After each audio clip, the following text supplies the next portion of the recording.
Salut Kiki. C'est moi, je suis là. On continue avec un Rustler, cette fois à réviser. C'est un Ultimate. Il a fait plus de 100 packs déjà, 107 ou 117 packs. Le propriétaire n'a changé pour l'instant pour les pneumatiques, pour les adapter à son terrain. Un petit peu le setup de Suspect, puisqu'il roule sur un pump track. Un cardan et 2-3 roulements. Une ou deux couronnes et pignon moteur aussi. C'est pour ça qu'il est là, pour que je m'occupe du calage, voir ce qui se passe. Sur l'Ultimate, tu as ça en plus à enlever. Sur les autres, ça va un peu plus vite, mais pas tellement que ça, puisque au final, deux des vis arrière et avant sont aussi dans la bécane normale, d'accord?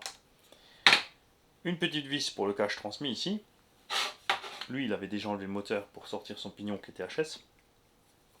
On a bien sûr tout nettoyé. Voilà. N'oubliez pas, quand vous faites le nettoyage, d'ouvrir ce carter arrière. Rapidement plein de poussière ou de flotte. Donc tu ouvres, tu huiles, tu graisses, tu refermes. À l'avant, c'est pareil, petit coup d'huile sur le roulement. Hein. Même mettre un peu de graisse et le laisser dedans après, tranquille. On va séparer l'engin en trois. Pour jeter un coup d'œil dedans. On va virer les roues, comme ça.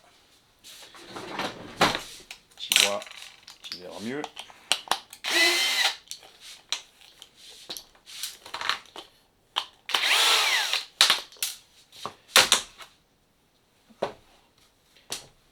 Alors, bouge pas tant, je te prends un bac. On va mettre tout ça dans une boîte. Parce que t'en avais partout.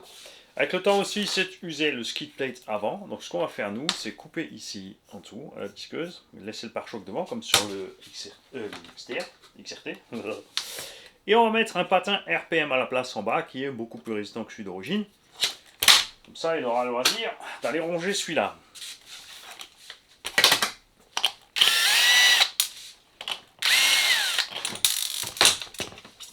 Ah, il a déjà perdu deux des écrous d'origine. Il y avait deux stop autres. Différence entre l'Ultimate et les BL2, il a les anciens porte-fusées fusées à lui. Donc les petits roulements, et attention, ce ne sont donc pas les mêmes cardans. D'accord? Faites gaffe. Les BL2 ont les roulements plus gros et la tête du cardan est plus grosse. Ça doit être la même pièce, mais la fusée précisément devant, ou noix côté roue, ça dépend comme tu l'appelles, elle ne sera pas la même. Sur les skateparks, bien sûr, tu prends des coups sur les côtés et c'est ce qui a coûté la vie finalement à ces roulements arrière aussi avec le temps. Quand on l'aura séparé en trois, on va pouvoir regarder dedans ce qui se passe au niveau de l'état des huiles.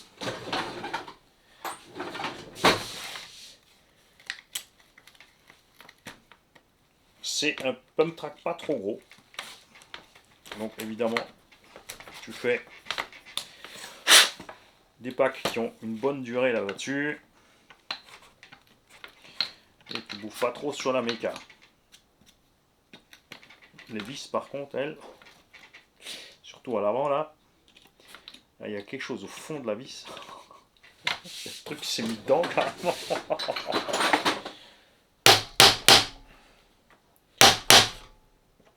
C'est un bout de goudron ou quoi. C'est la vis qui est tellement flinguée que ça va plus, c'est pas grave. Ça se sépare super bien en deux, c'est bécane. En trois, je veux dire.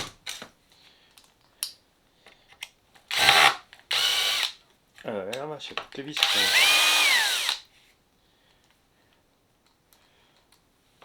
Et l'autre, il reste plus rien de la tête de vis en fait. Elle est. Alors, méthode numéro 1. La première à privilégier quand tu as une empreinte de vis abîmée. Il faut que tu t'es assuré qu'il n'y a rien au fond qui empêche l'outil d'aller bien dedans. Ce qu'on va revérifier là. On voit que. Non, c'est ça. C'est que tu utilises un chasse et que tu mates les bords de l'empreinte. Il faut être sûr d'être bien posé à plat sur quelque chose où tu peux taper. C'est pas possible sur toutes les vis. Tu vois là, tu as le châssis qui récupère les chocs. Donc ça va, je pense, poser problème. suis dit c'est bon. Une fois que tu as maté les côtés, il faut taper l'outil. Et y aller tout mollo. Mais là ça tourne trop. Deuxième option, beaucoup aiment utiliser des Torx. Le souci de ça, c'est que ton outil Torx il vit pas vraiment longtemps après. Et que pas toujours facile de toujours retrouver la même taille de Torx. Juste à part, chaque fois acheter un set pour un Torx que tu as bousillé, c'est un peu dommage. Là c'est complètement foutu. D'accord? Tu peux utiliser des extracteurs à part inversés. Ou ce que j'aime bien faire moi, quand c'est possible, hein, les endroits bien sûr c'est pas accessible. C'est d'aller faire une petite entaille dans la tête de vis pour aller la sortir avec un tournevis plat. D'accord? On va devoir faire ça là devant et là derrière. On va commencer par les avant.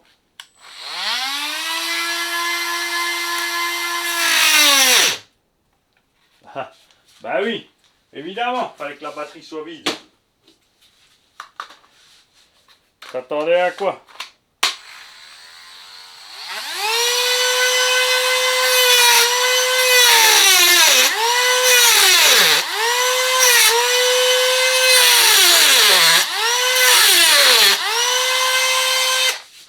Alors là-dedans, ça joue pas trop puisque la pièce va être changée. Et ça, c'est l'autre truc, des fois, quand ça va plus, il faut choisir une pièce à sacrifier. Tu vois, tu fais juste une fente. Et du coup, ça y va. Donc les outils à taper, il faut pouvoir bien taper dessus. Les outils en tranchant, il faut avoir la place pour trancher dedans.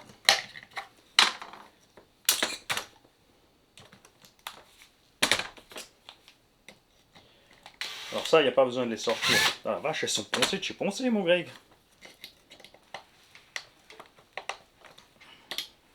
Celle-là aussi. Ils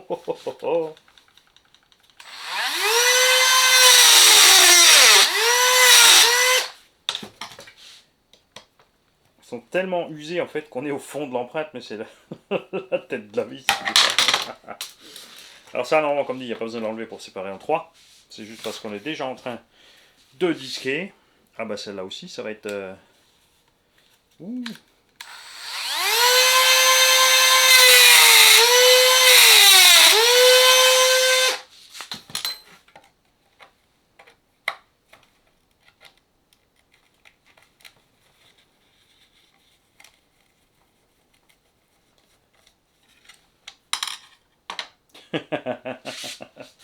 Est-ce qu'elle est celle qui est encore entière? Celle-là, déjà, elle est un petit peu poncée. Mais regarde celle-là. Tu n'as que 4 vis pour séparer le tutule. À l'avant, c'est pareil. Tu as les 4 vis pour séparer l'avant. Pourtant, ça tient ensemble. C'est rare que ça pète. On y arrive, on y arrive. Bon là en plus, c'est vrai qu'il y a le renfort en plus sur celui-là, ça ne va pas arriver si vite que ça. À l'avant, petit truc en plus. Tu as le cerveau, donc tu as ta biellette de direction à séparer. Ok, il y a déjà le pignon métal, donc option dedans dans l'Ultimate. Il faut quand même qu'ils justifient leur prix. Hein. Pour sortir le slipper, c'est tout simplement comme ça. Ce roulement, il faut le surveiller régulièrement, il est assez fin. Tendance à bien chauffer là-dedans. Oui, il va. Il va bien. Dernièrement, un abonné m'a demandé comment ouvrir ça. Ben, c'est super simple. J'ai aussi dans le coin du débutant et le coin du dépanneur, tu vas sur l'épisode des roulements. Et je te le remonte, tu prends un scalpel, tu prends sur l'intérieur, tu te glisses délicatement dedans, pas dans le doigt, hein. Et voilà. Comme ça, tu peux l'ouvrir et aller le nettoyer tranquillou. Ah, il y a des dégraissants mécaniques, du vinaigre. Le vinaigre, ça marche bien, hein, c'est couillon, mais ça marche super bien. Et après, tu peux regraisser. Tout simplement. Et oui, tu n'es pas obligé systématiquement à chaque fois de changer tout ce que tu vois. La couronne, elle a pris un pet parce qu'il y a une dent de pignon qui a pété, ça a volé par-dessus. Je dirais qu'on va continuer à l'exploiter. On vérifie que toutes les petites dents, les morceaux soient partis. Lui, il en avait retrouvé un après. Je pense que c'est ce qui a coûté la vie du deuxième pignon. Les vis foutues poubelles. Alors garde-les de côté si pour que tu te rappelles la taille, hein, si tu as besoin. Il y a la notice aussi, c'est sûr, mais quand tu as les vis devant le nez, quand tu as l'habitude d'avoir les vis en main, ça va plus vite. Voilà, ça va, on sait ce qu'il y a dedans. On va se garder les outils là. Il va falloir garder encore plus d'outils à tabasser pour démonter tout ce qu'il y a dans cette machine. On va avoir le même problème qu'on a eu avec les M4. Ici avec ces petites M3, je pense.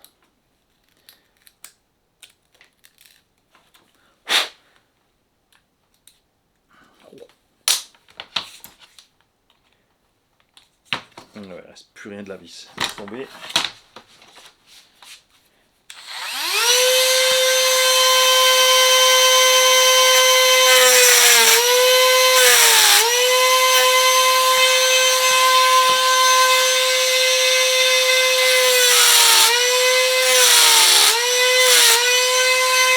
Alors ça va très bien avec un disque qui est très petit.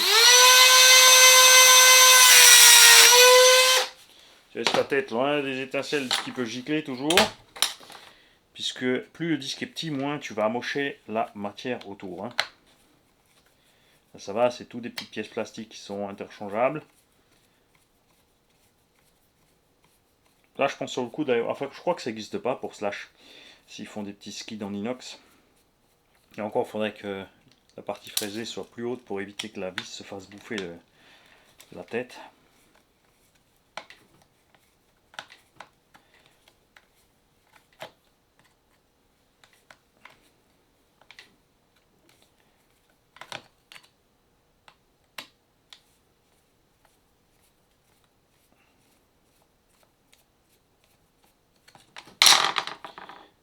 Ok. Il y a une vis encore à l'arrière. Ça, c'est la pièce qui maintient les axes. Donc, tu as une pièce en alu qui les maintient et une pièce avec des trous bornes pour l'arrêter. J'ai jamais compris pourquoi ils n'ont pas fait tout de suite ça en trous bornes. En fait. Et la raison est simple, c'est que c'est du travail embouti. En embouti, tu fais pas de borne. Tout simplement, c'est juste poinçonné. La pièce est posée, bam, elle est faite. Et c'est moins cher après de faire un petit ergot plastique comme ça en plus. Surtout selon les modèles, tu as le pare-choc qui est fixé dessus ou autre. Il te reste ensuite à enlever deux vis. À gauche, à droite, là. Est-ce qu'on va y arriver avec le pare-choc dessus? Non, on va virer le pare-choc. Donc, 6 vis pour atteindre le diff.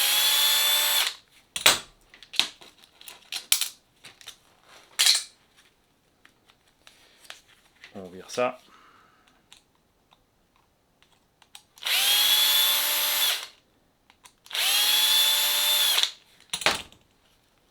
Tu vois aussi que tu peux nettoyer comme tu veux, il en reste toujours. C'est là que tu vois aussi si ceux qui te disent j'ai révisé la voiture avant de te la vendre ont bossé ou pas. Comme ça, des sites de vente pro de voitures d'occasion qui viennent des Pays-Bas, qui sont démantelés. Les combos sont vendus à part, les pignons moteurs à part d'occasion 5 euros. J'ai vu un palonnier de cerveau complètement bouffé, usé en d'occasion à 2-3 euros. Je veux dire, ça vaut le même prix neuf sur AliExpress que si tu vas acheter un palonnier d'occasion qui est moche en plus, qui est déglingué. Enfin, je comprends pas. Et les machines, en fait, révisées sont juste un peu nettoyées, mais elles arrivent avec de la terre. Au final, chez toi, des pièces un peu récupérées d'un modèle à l'autre. Enfin, j'ai eu des photos et des retours d'abo, c'était pas la gloire. Hein.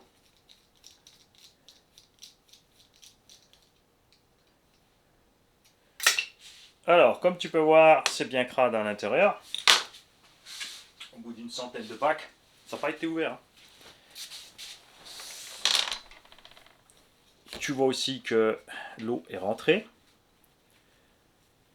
mais que, comme ça baignait dans le gras, Regarde, le roulement n'a pas rouillé. Ça, tu faisais pas. Hein. Il y a 10 ans, avec les Traxxas, je te promets, tes roulements, quand il y a l'eau qui rentrait, c'était bye bye.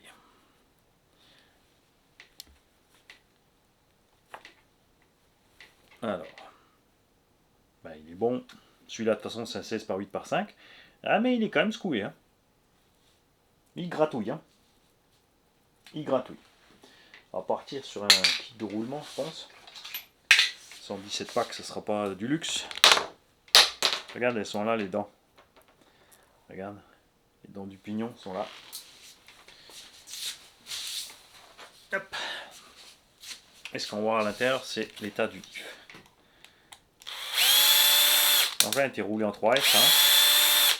Mais pas à pleine balle dans le pré, sur 100 mètres, ligne droite soutenue, pleine vitesse tout le temps. On dit, un peu de gaz, un peu moins de gaz sur le pump track, et regarde. Là, certains vont dire, ah, regarde, il n'y a pas d'huile d'origine Traxxas dedans. Au bout de 100 packs, c'est normal, hein, ça se dégrade. Et surtout que là, il faut attendre que le caramel est délicatement recouvert de yabon. Si tu veux voir exactement combien il reste d'huile, de toute façon, il y en a, c'est gras, ça suffit, ça fonctionne. La preuve, c'est qu'il est absolument rien arrivé à ce diff.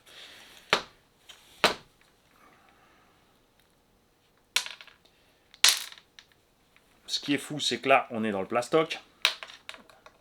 Avec le pignon ici, le planétaire. Il y a un petit joint en dessous. D'accord?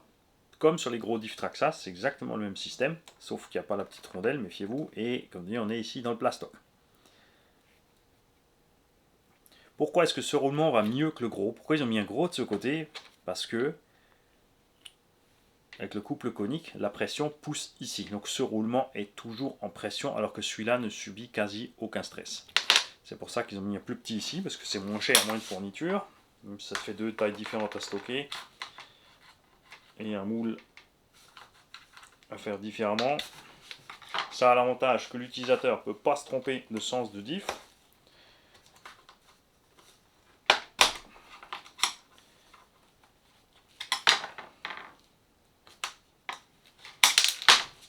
Décidément, t'as les trous dans les mains, mon Mani. Il est cassé, Mani. Il est foutu. On sent qu'il est plus neuf, mais je dirais pas qu'il aille encore faire 100 packs comme ça, mais bon. De ce côté, c'est la même.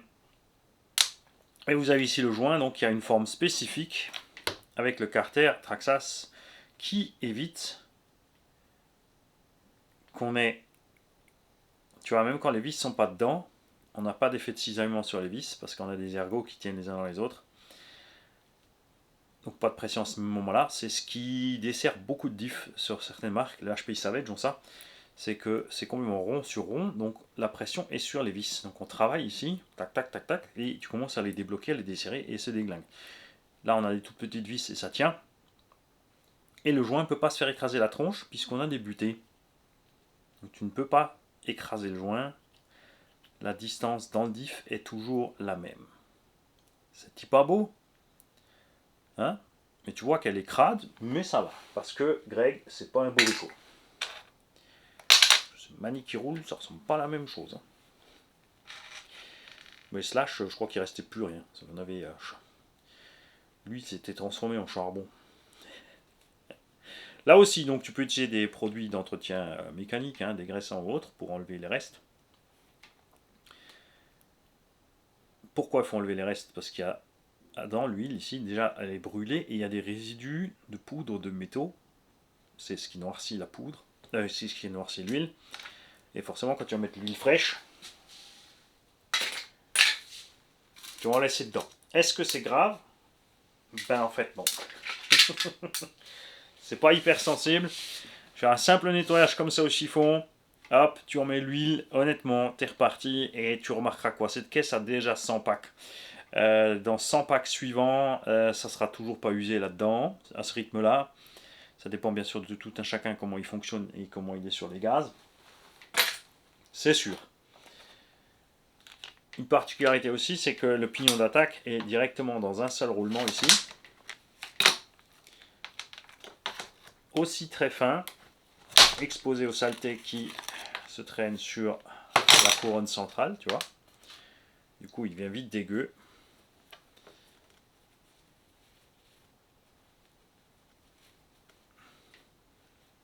C'est dommage vraiment que le deuxième ici, roulement, soit toujours tellement petit. Il va bien. Franchement, lui, il va bien. Après, lui, patauge dans le gras, tranquille. Et c'est vrai que même s'il est exposé aux petites saletés qui sont la couronne, il n'est pas exposé vraiment aux saletés comme les roulements de sortie de diff.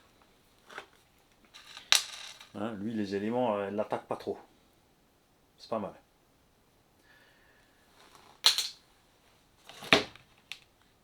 C'est pas mal. On a un peu de sable qui est rentré, regarde, le sable de piste cyclable. Ça, c'est de la saleté. Alors, le sable de piste cyclable, c'est du poison pour nos bagnoles. Ça lime tout et ça rentre partout. Tu te dis, c'est des grains qui sont relativement gros, mais pourtant, tu arrives à en avoir partout. Vraiment, c'est le truc de fou. Et ça te ronge tout. Sans pitié. Comme le sable de plage. Moi, je préfère la bonne terre. Mais bon. Donc, un petit coup de nettoyage dans toute cette histoire. Les roulements de roue. Donc là, normalement, il y en a un qui est bouffé. Il y a même ça, même la tête du cardan qui allait se manger.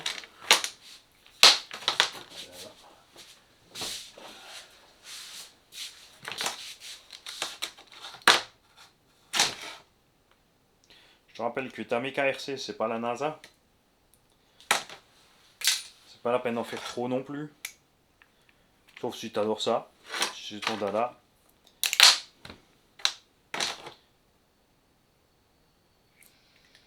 Il est encore vivant. Tu vois, ils sont tout petits.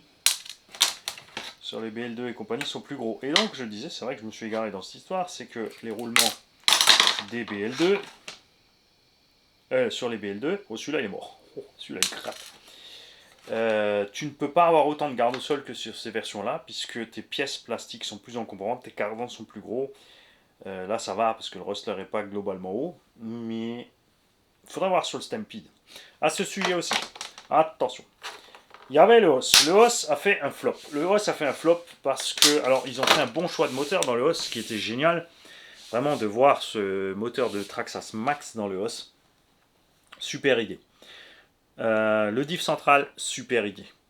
Les sledgehammers sont bons aussi. Le système de clips par carreau est bon. On est parti par contre sur l'ancien système, encore avec les anciens cardans et les pièces plastiques ici. Mais ça se passe franchement bien sur le Hoss en 2 et 3S. Ceux qui roulent en 2S, ils cassent rien, tout simplement. En 3S, évidemment, tu peux endommager les choses à cause des gamelles dues à la vitesse, et vitesse de rotation plus élevée, usure, tout ça, tout ça. Mais il a fait un flop parce qu'il était très cher. 530, 550 euros, il est sorti, et ensuite est arrivé le Max, à peine 100 balles de plus. Donc on se demandait ce qu'il foutait là dans la gamme, surtout qu'il existait encore le Stampede VXL3, donc avec le petit moteur Vélignon. Je suis pas trop fan dans le Stampede, le Vélignon il souffre.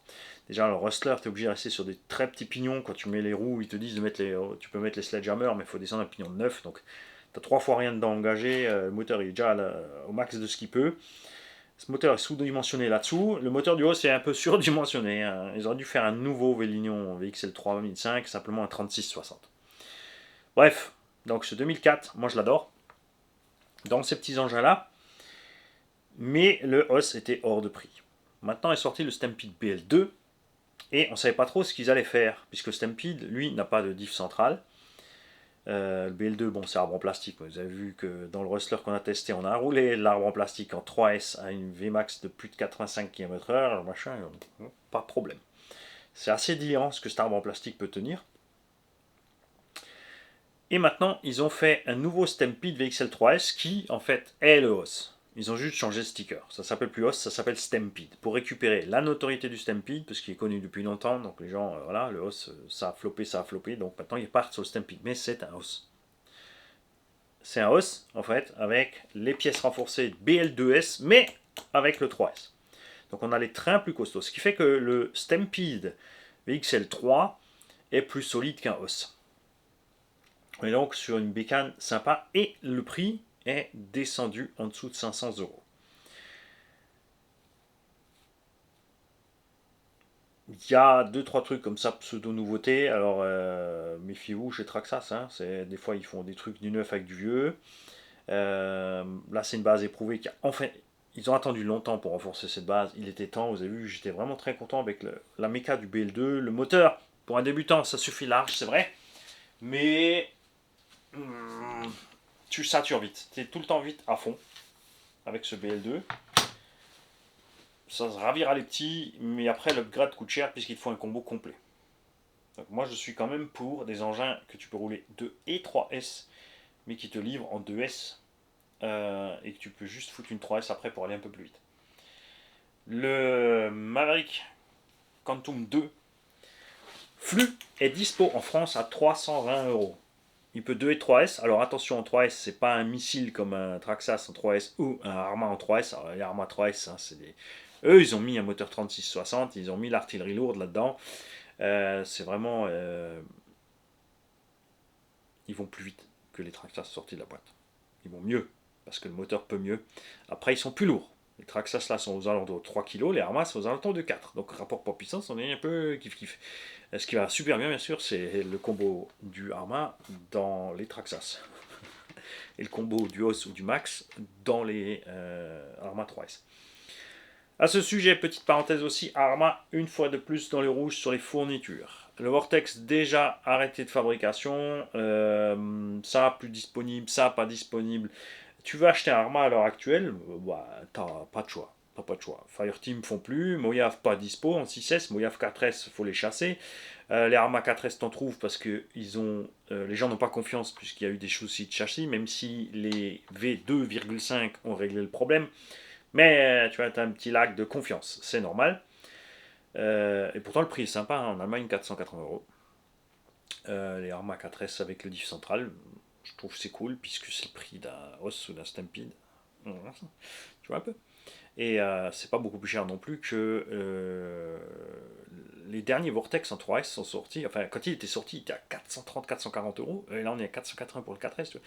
Alors, on sait pas trop ce qu'ils vont bidouiller avec cette rangée 3S. Il reste quelques 3S de disponibles. Allez voir sur le site obiku.com.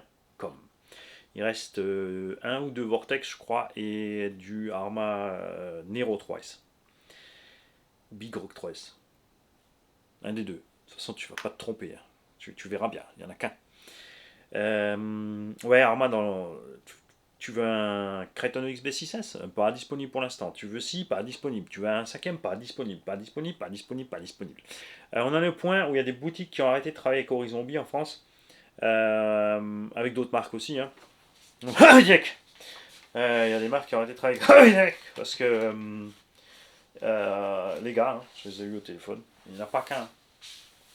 On dit, ouais, ça fait mal, mais t'as pas menti. Je voulais faire plaisir à des gosses. Je leur ai vendu ces machines, j'étais tout content. Ils reviennent avec des usures et des usures et des usures et des casques que les autres n'ont pas. Et quand ils disent les autres, on parle d'un pauvre T2M.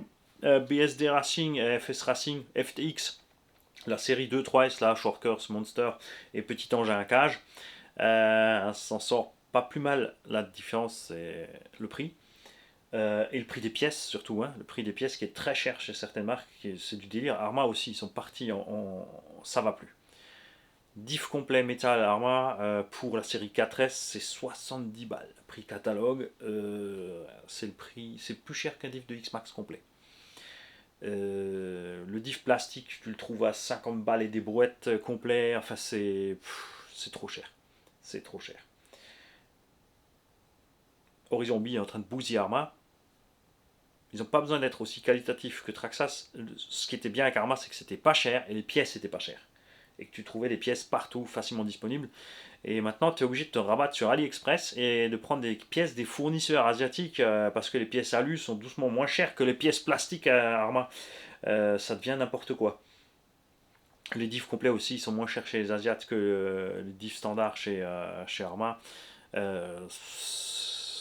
pas cool. C'est pas cool.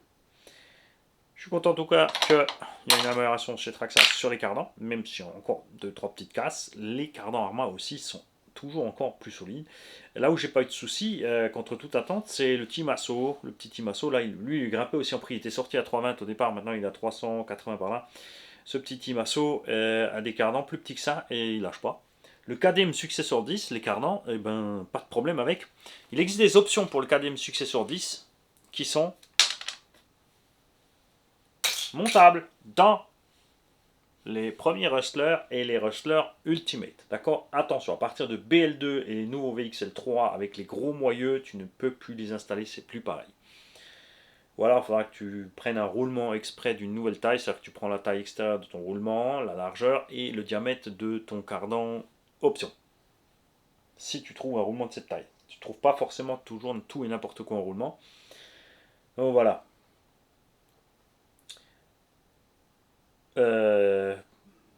Prochaine fois vous verrez cette machine, normalement elle sera à nouveau dehors en train de rouler. Là je vais me prendre le temps, je vais démonter aussi l'arrière, on va checker, enfin je vais de toute façon commander un kit de roulement, on va virer les roulements. On va récupérer bien sûr les 2-3 qui sont encore bons, on va les laisser baigner dans l'huile. Serviront de réserve à Greg sur le terrain en cas de pépin. Oui, on changera bien sûr aussi les vis qu'on a entaillées, ça va de soi. Hein, normal. Je vous souhaite à tous une belle journée et je vous dis à demain. Je vais vite remonter la caméra. Parce que je veux rassurer certains utilisateurs, certains abonnés de la chaîne qui ont eu peur pour le Kraton 4S. C'est justifié, hein, c'est Mani qui pilote. C'est normal d'avoir les boules pour la caisse. Parce que c'est une chose qui n'est pas Mani, c'est pilote. En fait. Le Révo à Michel, et en fait c'est pas Michel, c'est Michael, a reçu. Attends, je vais t'enlever tout ça.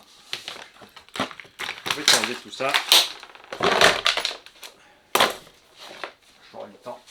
Que ça arrive, j'ai largement le temps normalement de nettoyer ça. Bah quoique, Mani, un tiroir plein de roulements, à mon avis t'as ce qu'il faut. Donc, le Révo Michel, il est là, a reçu, Michael, les leviers progressifs de Eurovo, avec donc les 4 ressorts violettes Summit qu'il avait déjà dessus.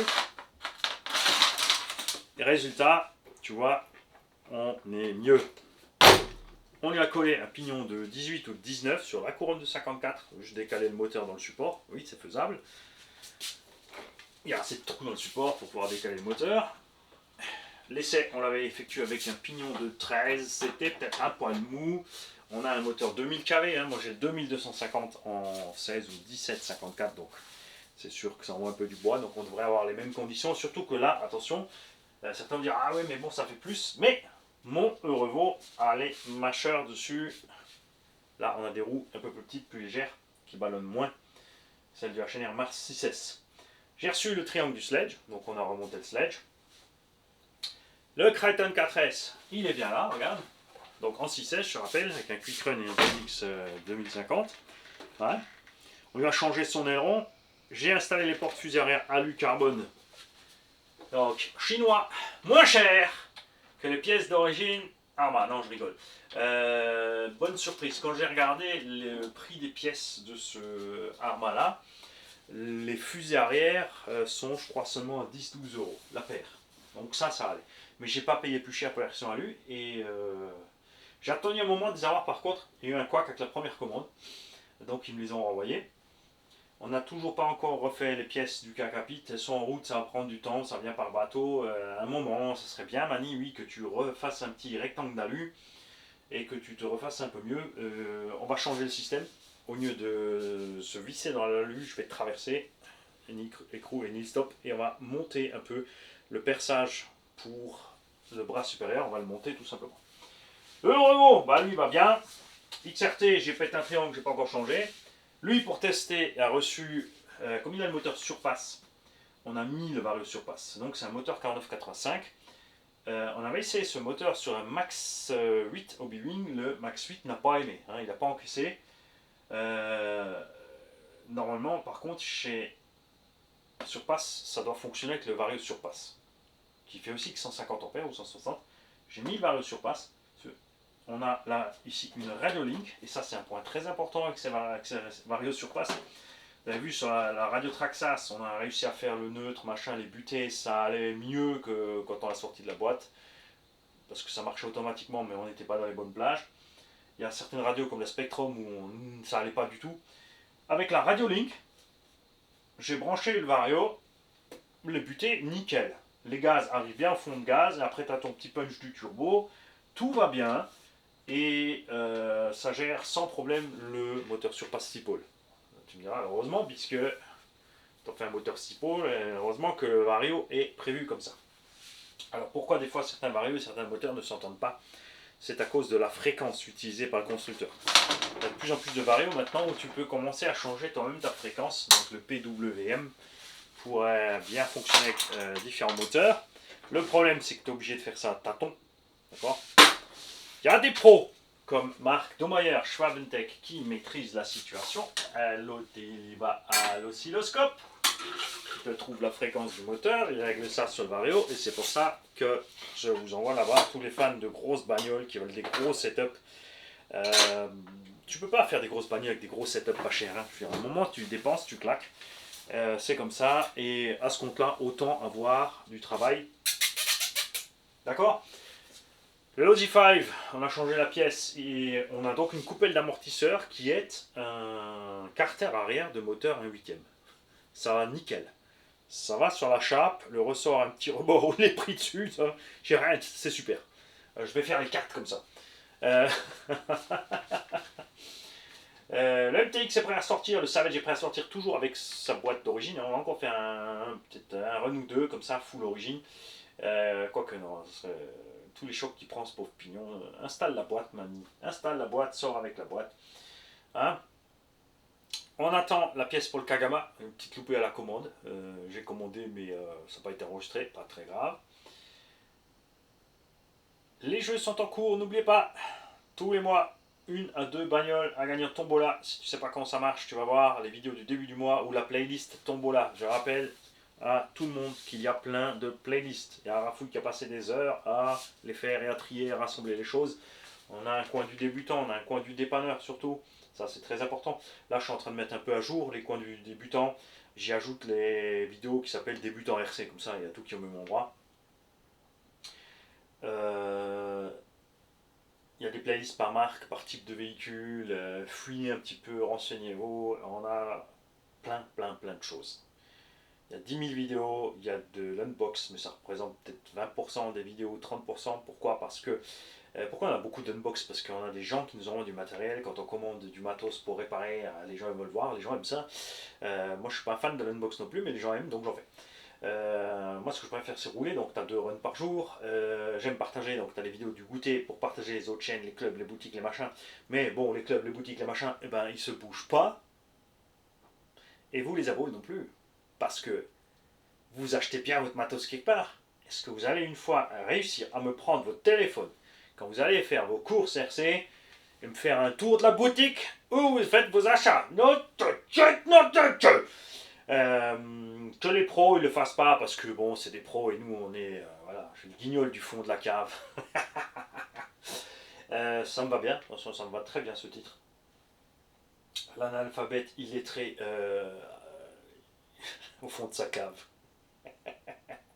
Ça me va bien, parce que les gens qui jugent, je suis bien content qu'ils soient pas là. Parce qu'ils ont rien à foutre là. Et là, si tu vois un petit bout du projet. Mais non, ça c'est le week-end prochain. Un petit truc là, c'est pour le week-end prochain. Allez, c'était juste pour que vous ayez les petits updates. J'ai nettoyé aussi, bien sûr, les 2 engins de tombola qui vont partir ce mois-ci. Hein, celui-là peut-être comme peur. Mazette, regarde ça. Il a servi, la preuve, il est rayé. Mais comme c'est propre. Le petit Masso, bien sûr, aussi. N'oubliez pas de jouer. On est bientôt à 40 000. Si tu n'as pas joué à temps, quand je ferai le tirage de Big Mama, bah, tu ne seras pas dans le grand sac. Puisque je rappelle que je vais prendre les tickets de tous ceux qui ont déjà joué au tombola. J'ai gardé tous les tickets. Donc, bouge ton boule. Et n'oublie pas, je crois que c'est le 5 mai, il y a Bouge ton mule, donc près de Strasbourg, à la ville de Mule quelque chose. C'est pas Mulsheim, c'est Mule. C'est Mule tout court, je crois. Il y a Promolist 67 qui fait une petite sortie sur un pump track. Et il y a un champ à côté. Si tout va bien, il y aura un petit circuit dans le champ. Puisque ça a beaucoup plu à la mairie, aux gens qui sont là-bas hein, quand il l'a fait. Donc ce coup-ci, il aura le droit de faire un peu plus. Si tout va bien. N'oubliez pas la lutte au mois d'août. N'oubliez pas le Val d'Argent début juillet. Et si vous avez des dates d'autres événements, vous partagez les mecs. Il y a le championnat de France de mini Z aussi prochainement. Non, c'est mai-juin. Je crois que c'est en juin. Fin mai ou fin juin. Il y a quoi encore? Il y a quelque chose vers Orléans fin de l'année, en septembre. Il y a un salon du modélisme ferroviaire, RC, maquette, etc. Donc renseignez-vous là-dessus aussi. Ceux qui savent, vous basculez, vous balancez les infos. J'ai été invité à tous ces événements, mais pour moi c'est trop loin. Ça va pas niveau timing pour le boulot, le déplacement, etc. etc. On peut pas tout faire. Les gars, bonne journée.